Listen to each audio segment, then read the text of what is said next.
আমরা ঠিক আজকে অনুরাগের ছোঁয়া ধারাবাহিক নাটকের আগামী পর্বগুলোতে এমনটাই দেখতে পারবো যে চারু যখন অলি এবং দীপাকে গিয়ে বলতে থাকে যে চারু তোমার বাবা মা যে ফ্লাইটের মধ্যে আসছিল ঠিক ওই ফ্লাইটটায় প্লেন দুর্ঘটনায় তোমার বাবা মা শেষ হয়ে গিয়েছে।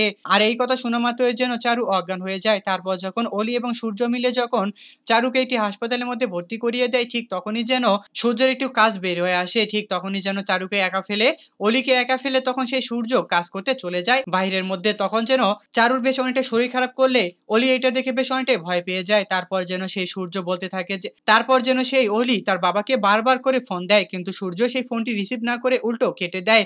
তখন যেন সেই অলি বলতে থাকে যে আমার বাবা নিশ্চয়ই আবার ওই মহিলাটার কাছে চলে গিয়েছে। আর এখানে ওই মহিলাটা বলতে তার মায়ের কথা বোঝানো হচ্ছে। হ্যাঁ বন্ধুরা, অনুরাগের ছোঁয়া ধারাবাহিক নাটকের আগামী পর্বগুলোতে আমরা ঠিক এমনটাই দেখতে পারবো। আর আপনারা যদি আমাদের চ্যানেলে নতুন হয়ে থাকেন তাহলে চ্যানেলটিকে অবশ্যই একটি সাবস্ক্রাইব করে দিবেন। আর আজকের এই এপিসোডটি আপনাদের কাছে কেমন লেগেছে তা অবশ্যই আমাদেরকে কমেন্ট করে জানাতে একদমই ভুলবেন না।